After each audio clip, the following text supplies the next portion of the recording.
दोस्तों आज हम बात करने वाले हैं इंडियन रेलवे से जुड़े हुए कुछ रहस्यों के बारे में कि जैसे कि जो जनरल कोच होता है ये आगे और पीछे ही क्यों होता है।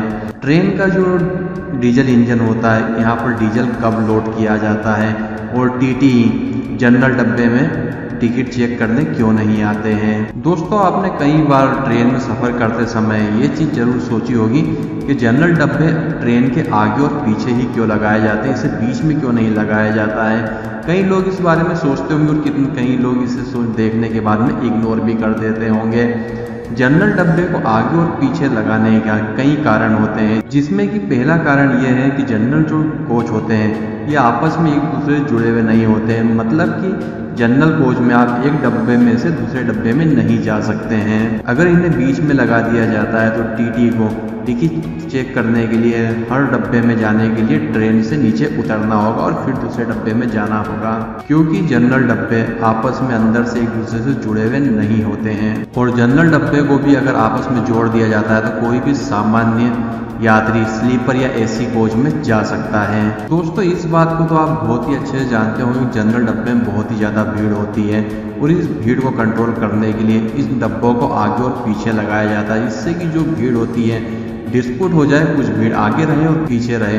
अगर इन्हें बीच में लगा दिया जाएगा सारी भीड़ जो होगी रेलवे स्टेशन के बीच में ही हो जाएगी। साथ ही स्लीपर और एसी के जो यात्री होंगे उन्हें भी काफ़ी ज़्यादा दिक्कत होगी, क्योंकि सारी जनरल डब्बे की जो भीड़ होगी रेलवे स्टेशन के बीच में ही खड़ी हो जाएगी। दोस्तों इसके अलावा कितने रेलवे स्टेशन ऐसे होते हैं जिनका जो साइज होता है ट्रेन के साइज से काफ़ी छोटा होता है। मीन्स अगर ट्रेन उस प्लेटफॉर्म पर आकर रुकती है तो जनरल डब्बे आगे और पीछे ही रहते हैं और जो बीच में एसी और स्लीपर कोच होते हैं वो बीच में आते हैं। अगर ऐसा रहेगा कि जनरल डब्बे को बीच में लगा दिया जाए और जनरल डब्बे के यात्री को इतनी ज़्यादा प्रेफरेंस नहीं दी जाती है कि उनके डब्बे को प्लेटफॉर्म पर रोका जाए, तो इसमें मैं आपको बता देता हूँ कि ये जो प्रेफरेंस होता है एसी और स्लीपर कोच वाले यात्रियों को दिया जाता है। इसलिए भी जो जनरल डब्बे होते हैं इन्हें ट्रेन के आगे और पीछे लगाया जाता है। दोस्तों इसके अलावा अगर आपने ट्रेन के जनरल कोच में सफ़र किया है तो आपने एक चीज़ गौर की होगी कि ट्रेन के जनरल कोच में टीटी अधिकतर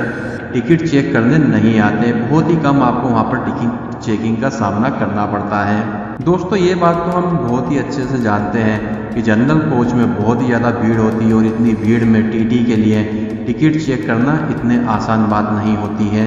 वहाँ पर उनके साथ में जो पॉकेट चोरी है वो उसका डर भी काफ़ी ज़्यादा बढ़ जाता है। दोस्तों वैसे तो जनरल कोच में टीटी का घुसना बहुत मुश्किल हो जाता है और जैसे तैसे अगर वो जनरल कोच में घुस भी जाता है तो वहाँ पर उसको टिकट चेक करना बहुत ही मुश्किल हो जाता है और साथ ही इतनी भीड़ में उनकी जेब साफ होने का डर भी होता है। और साथ ही जनरल कोच में टिकट चेक करने के दौरान टीटी का अगर किसी यात्री से झगड़ा हो जाता है और उस यात्री के साथ में 2-4 लोग हैं तो टीटी के साथ में हाथापाई होने के 100% चांसेस होते हैं। इसके अलावा जो जनरल कोच होते हैं एक दूसरे से जुड़े हुए नहीं होते, इसलिए टीटी एक कोच से दूसरे कोच में जाने के लिए उन्हें प्लेटफॉर्म पर उतर कर दूसरे कोच में जाना होता है, इसलिए वो वहाँ पर जाते नहीं हैं। दोस्तों इसी वजह से टीटी जनरल कोच में टिकट चेक करने के लिए नहीं आते हैं। अब बात करते हैं कि ट्रेन का जो डीजल इंजन होता है उसमें डीजल कब और कहाँ भरा जाता है। सबसे पहले तो मैं आपको ये बता देता हूँ कि जो ट्रेन का डीजल इंजन होता है उसकी डीजल की कैपेसिटी होती 5 से 6,000 लीटर की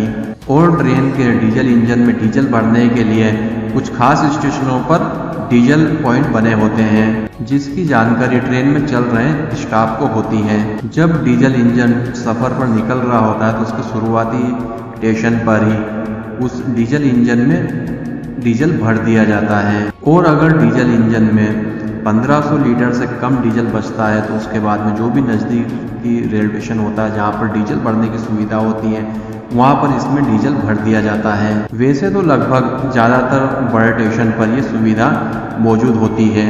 तो दोस्तों उम्मीद करता हूँ कि ये वीडियो आपको पसंद आया होगा। पसंद आया हो तो इसे ज़्यादा शेयर करिएगा और साथ ही अगर आप इस वीडियो को देख रहे हैं यूट्यूब पर तो चैनल को जरूर सब्सक्राइब करिएगा और बेल नोटिफिकेशन ऑल पर जरूर टैप करिएगा, जिससे कि हमारे आने वाले वीडियो नोटिफिकेशन आपको सबसे पहले मिल जाए। और अगर आप इस वीडियो को देख रहे हैं फेसबुक पर तो पेज को जरूर लाइक करिएगा।